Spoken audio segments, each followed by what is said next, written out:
Asante sana mpenzi mtazamaji wa Mwakenya TV mahali popote ulipo, naomba nikusalimie hujambo. Natumai umzima ubuheri wa afya, nami penye nipo kukwema. Karibu katika mwendelezo wa matukio yale ambayo tunaendelea kushuhudia hasa katika uwanja wa kisiasa katika taifa la Kenya.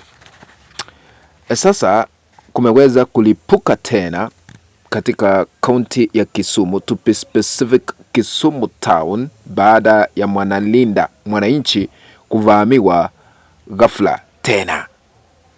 Sijui ni siku gani wakora wa kisiasa, wahuni wa kisiasa, goons, wataisha katika taifa letu la Kenya, ama watajitenga na masuala ya kujihusisha kwa uvamizi, hasa kwa viongozi, kwa wanasiasa, kwa Wakenya kwa ujumla.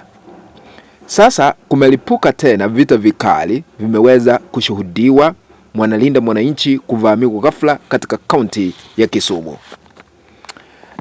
Kabla nizame kwa undani, na shukuru wote ambao mnatazama hii kanda mahali popote mlipo, mzidi kubarikiwa. Lakini kwa heshima na taadhima, unapoendelea kutazama hii kanda, tukabidhi a like.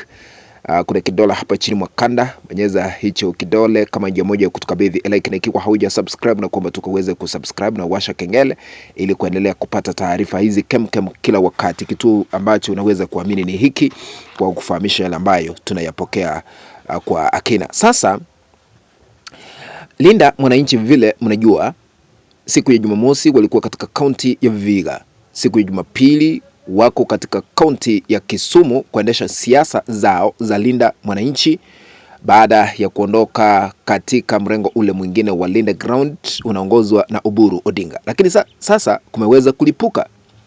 Mwanalinda Mwananchi ambaye anaitwa Richard Onyonka ni seneta ambaye alichaguliwa kupitia chama cha ODM katika uchaguzi uliopita katika kaunti ya Kisii, ni seneta wa sasa. Aliweza kuvamiwa Kisumu na wahuni wakora ambao, naweka kanda tusikize vile walikuwa wanamwambia ya kwamba hapa ni two term.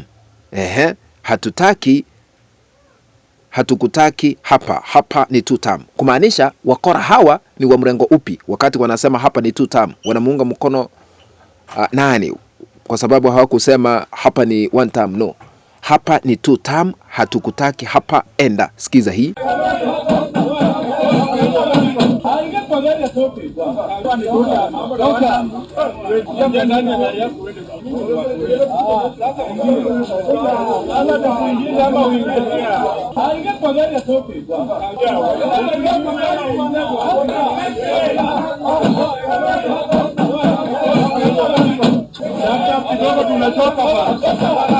Umesikiza vile walikuwa wanasema, wakamlazimisha aingie kwa gari lake, wakamwambia ondoka hapa ni two term. Sasa seneta Onyonka akaingia kwa gari lake jeupe akaondoka, baada ya vijana waliweza kumlazimisha aondoke katika town ama mji wa Kisumu kabla ya mkutano wa Linda Mwananchi kutua eneo hilo. Unajua, hatuelewi ni kipi ambacho kinaendelea. Ikumbuko ya kwamba siku ni ngapi zimepita, karibu siku 21, tuseme majuma matatu. Godfrey Ososi ambaye ni seneta wa kaunti ya Vihiga, naye aliweza kuvamiwa akiwa kwa kinyozi katika kaunti ama katika mji wa Kisumu. Alivamiwa kisha baadaye tukaona akasafirishwa kwa ndege kuelekea Nairobi ili kupokezwa matibabu. Kuanzia siku hiyo hatujaona hatua yoyote ikichukuliwa na serikali ya sasa, kwa sababu kulingana na ripoti zile ambazo tuliweza kupokezwa, ni wazi kwamba DCI iliweza kufaulu kuwatia mbaroni watu watatu kwa 17 ambao walihusika katika uvamizi ule. Kisha baadaye waziri wa usalama wa ndani Kipchumba Murkomen akasema ya kwamba wakora ama wahuni 14 walitoroka Kenya wakaenda nchi jirani. Ni kipi hiki ambacho kinaendelea? Serikali ndiyo inastahili kuhakikisha kwamba usalama kwa wanasiasa upo, usalama kwa wananchi upo, usalama kwa viongozi upo, lakini wengine wanavamiwa, tunaambiwa ya kwamba wametoroka katika taifa la Kenya. Huyu seneta Onyonka naye amevamiwa, akalazimishwa kuingia kwa gari, akaambiwa hapa ni two term, hatukutaki hapa, akaingia kwa gari akaondoka. Hii inamaanisha nini? Sasa ikiwa sasa hivi tunaendelea kushuhudia visa vya mashambulio ama mashambulizi hapa na pale, na hatujafika 2027, ni kipi ambacho kitakuwa 2027? Kumaanisha kile ambacho naendelea kusisitiza katika platform yetu ya Mokenya TV, lazima liwe liwalo, tudumishe amani, tupendane, sisi ni Wakenya. Mwanasiasa anaweza kukutumia, lakini akichaguliwa anakusahau. Hakuna mahali mtaenda naye, hakuna. Hata akupea shilingi 200, hata akupea shilingi 1000, huwezi kuzikula mwaka mzima, huwezi kuzikula mwezi mzima. Achana na kutumika na wanasiasa, achana kutumika na wale ambao wanataka kusambaratisha siasa katika taifa la Kenya. Kile ambacho tunastahili kufanya kama Wakenya ni kupendana, kwa sababu hatuna Kenya nyingine. Sisi ni Wakenya, tutasalia kuwa Wakenya. Sisi tutaendelea kuwa watu wa jamii moja ambayo inaitwa Kenya. Hata tukisambaratisha, hata tukichoma Kenya, hatuna taifa lingine la kutorokea. Please, I'm requesting every Kenyan awe na maono, awe na upendo, awe na umoja.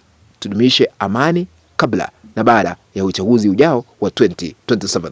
Na sasa serikali ichukue hatua kali za kisheria kuchukulia hawa wengine. Si walikuwa wanaonekana kwa kamera ambao wanamwambia hapa ni 2 term ama ni sasa Kisumu ndio tumeanza kushuhudia visa kama hizi.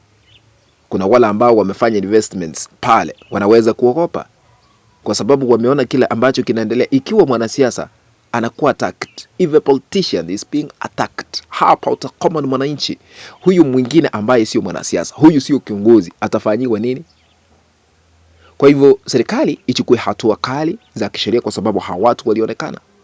Linda Mwananchi ambayo inaongozwa na Edwin Sifuna wamefanikisha kufanya ziara mbalimbali, na siku ya Jumapili wapo katika kaunti ya Kisumu kufanikisha shughuli zote za kuhakikisha uongozi umebadilishwa katika taifa la Kenya, na wameshatangaza kwamba watakuwa na mgombea wa kiti cha urais katika uchaguzi ujao wa 2027. Kwa hivyo Sifuna amefanikisha mikutano. Amalemba alifanya mkutano ukafanikiwa, akafanya Narok ukafanikiwa, akafanya Tononoka Mombasa ukafanikiwa, akafanya Nakuru ukafanikiwa, akafanya kule Busia akafanikiwa. Sasa Vihiga amefanikiwa, na Kisumu tunajua amefanikiwa, na sasa hivi anaelekea maeneo mengine. Kuna wale ambao wamekuwa wakimrusha vijembe vya maneno kwa kusema ya kwamba anatumika kisiasa na aliyekuwa rais mstaafu Uhuru Kenyatta, nani anamfadhili. Mbona hata ufadhiliwe, mbona unaulizwa mfadhili ni yupi? Kwa sababu siasa, demokrasia imeandikwa katika katiba ya Kenya. Hata ukisoma katika article 39 of the constitution, there is a freedom of movement. Hivi majuzi tuliona mbunga akisema ya kwamba huyu anaitwa Sam Atandi akidai hatutaki mambo ya Linda Mwananchi katika kaunti ya Kisumu, na kila Mkenya anakubaliwa kisheria kufanya siasa, kutembea kila mahali Na huyu Babu Owino kuna wakati aliweza kumlaumu Raymond Omola ambaye ni PS wa usalama kwamba yeye ndiye aliweza kuhusika kuvamia Godfrey Ososi, na sasa hao wengine wameonekana kwa Senator Onyonga ni nani? Investigation should be lodged to know the culprits, wale suspects ambao wako behind this movement ya kuattack watu wengine. What do you think? Kufikia hapo mpenzi mtazamaji, ndipo natia kikomo katika uchanganuzi wa masuala ya kisiasa. Tukutane katika kanda ambayo nitaitengeneza hapo baadaye. If you have not subscribed to our YouTube channel, please consider subscribing by smashing the subscribe button that is down here. Once you are done, remember to turn on the notification bell so that in the moment we upload a new video clip, you'll be notified automatically that Mokenya TV has uploaded a new video clip to watch. Remember to share our content also at WhatsApp groups and even on Facebook. That is only way we can continue building this channel of ours, Mokenya TV. Be blessed. Let's meet in the next video. Bye bye.